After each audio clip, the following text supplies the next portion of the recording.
Gamers, what's up? It's Zam. How are you? So, today, I have a fun video for you. I'm going to specifically talk for a little bit about fighting the Ender Dragon. I'm going to go 3 ways with it. The first is, this is your first Ender Dragon fight, what you need to prepare, what you need to do.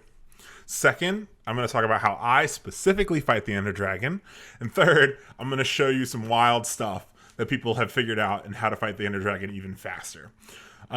If you like this content, if you want to support the work that I do, please hit the like button, hit the subscribe button. It means the world.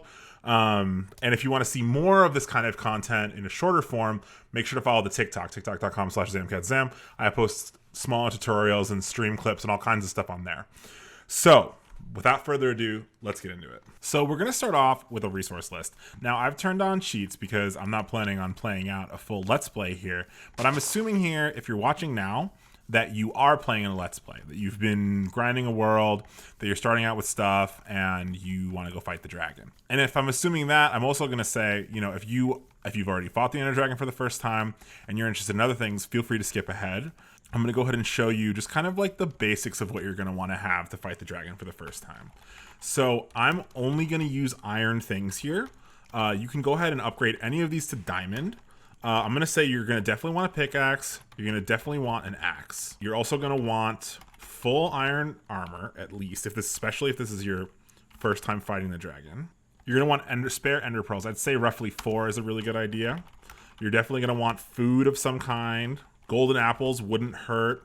You're going to need a bow and at least a stack of arrows. You're going to want at least a stack of blocks, and you're going to want a water bucket. Now, the great thing about this list of things is that it all fits in your hotbar, plus an open block for whatever you could possibly need. This is the bare minimum for your first dragon fight. You can obviously throw in anything else that you want to, potions, things like that, but I think that most people with this list should be able to handle their first dragon fight.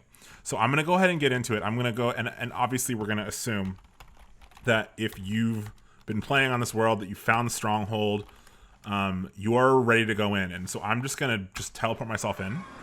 There's a couple ways that you can deal with it. I'm just going to pearl over, but obviously you could bridge over instead. Now, the first thing I do, the way that I find is easiest to deal with the pillars, is first you're going to want to focus the pillars with cages. Luckily for me, the two are right next to each other. Dealing with a crystal in the cage is you want to find this little corner and you want to shoot through it to hit the crystal. Once you've done that, a really easy way to deal with the other crystals is to pillar up. Now, you're going to want to be careful here because the dragon's going to first off want to knock you off. So you're really going to want to make sure that you're ready to clutch with either a water bucket or a pearl. While you're pillaring up, you're going to want to make sure you have crystals over, because if you hear, like right there, I heard that magic coming. What you can do is, if it's on your level, you can pillar up out of it and you can be above the dragon magic. Now from here, you're just shooting crystals. And again, like, the reason why you're up this high is because it'll make it a little bit easier to deal with. Another trick that you can do is press F3 and B, and that'll turn on hitboxes, which will help you see the crystals a little bit better. If you get knocked off, don't panic. Just do what I just did. Clutch with either an ender pearl or a water bucket. And either try and get back up or just focus on seeing how many crystals you have left. Once you've cleared all of the crystals, what you really want to make sure you're doing is you're just going to want to bow down the dragon. Now, a thing to know about fighting the dragon is if you've broken all the crystals, it's going to perch much faster. Each time you break a crystal, it increases the odds that the dragon is going to perch by 1 in 13. Once the dragon perches, you want to try and get under it. And once the dragon is perched, a thing that you can do is you can just come up to the head. This right here, this spot here, is the place where the dragon takes the most damage. So you can just sit and hit the head as much as you possibly can. If you have a sword here, that's also really useful. Now it's just a game of bowing it in the air and hitting it when it perches. Now, I have an enderman behind me mad at me. Another trick that you can do is have a boat and place it under you while you're running from an enderman, and it'll get trapped in the boat. This also gives you an opportunity to get a free ender pearl. Another trick to do is a basic bed bomb, and you want to do it if the dragon has perched. What you can do is you want to place a bed down and a block next to it, and place the bed under the head, and then blow it up. And that will give it a significant amount of damage. Obviously, you're going to want to be careful to not set yourself too badly on fire. But from there, that'll help a bunch. If you're waiting for a perch, and this is also a speedrunning trick, you can pillar up and make sure you have an ender pearl, and just kind of wait for the dragon to circle the pillar across from you. Once the dragon is circling the pillar across from you, you know that the dragon is setting up for a perch.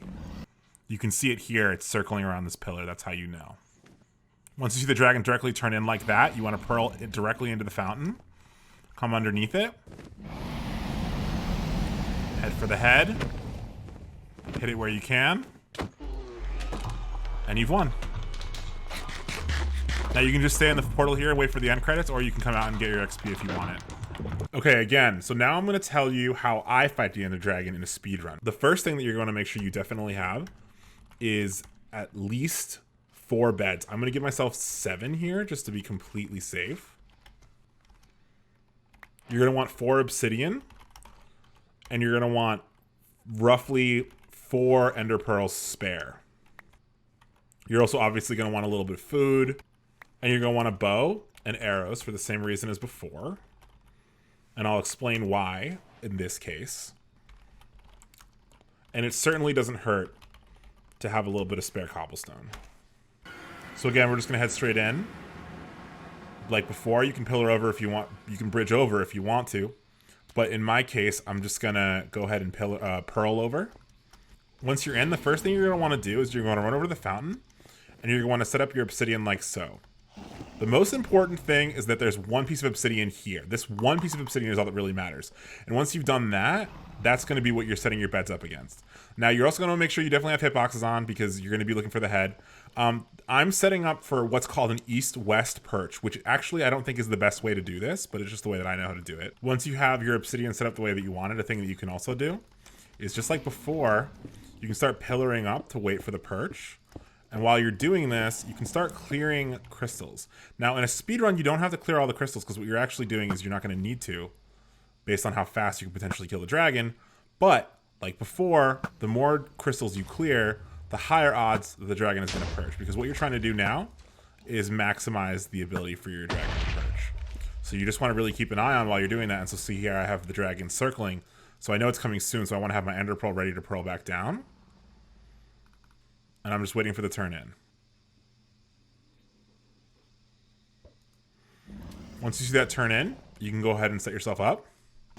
Now what you're really doing here is you're going to want to make sure that as the dragon comes in, you're hitting the bed as the head passes over the bed.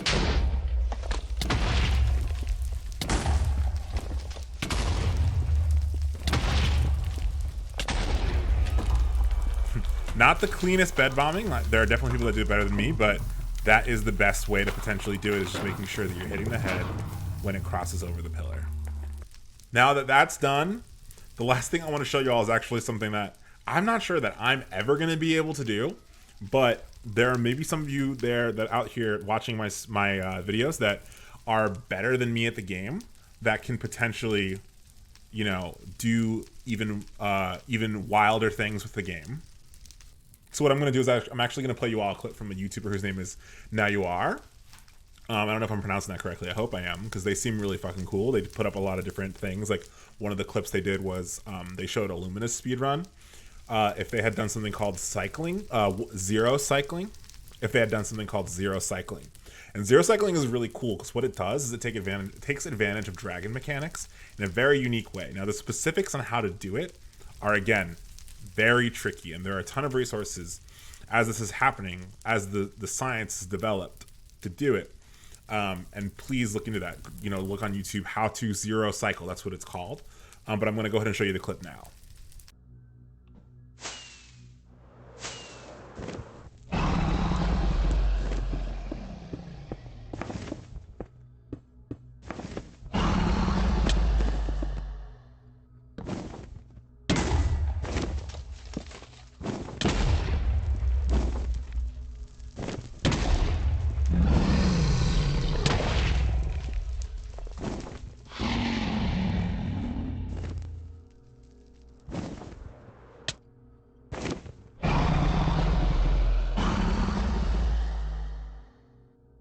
Yeah, so you can see in the case of that clip, they use rockets and an elytra to get up to a specific pillar. And again, like a lot of this has to do with specific pillars, and The knowledge that your ender dragon will circle around a block when it starts taking damage. It's all really, really fascinating, and it just goes to show that there are so many ways to fight the ender dragon. I know a lot of people that play this game that see fighting the ender dragon as a really daunting thing. They see it as a scary thing. It's not something that they want to try, even if they enjoy playing survival, even if they enjoy going to the nether and fighting things. They're afraid to take on the ender dragon. And I just want to push you to try if you feel like you want to. I think Minecraft is a great game because you can play it however you want to. You don't have to fight the ender dragon if you don't want to. But if there's part of you that wants to try, I think you should. Because it's a satisfying thing to know that you can do it. Yes, it's hard. It takes practice, it takes skill, but so does like anything else in the world. So that's it. That's all I've got for you as far as this is concerned. I really appreciate you all being here for watching my videos. Again, like and subscribe if you can. If you like this content and want to see more of it, please let me know on social. Join my Discord server if you want to. Follow me on Twitter. If you're interested in kind of letting me know what you think and what else kind of videos like this I can make, because I love the idea of being helpful, especially to folks that are learning the game. So thank you all. Stay safe. Tell your loved ones you love them. Don't do anything I wouldn't do. Bye.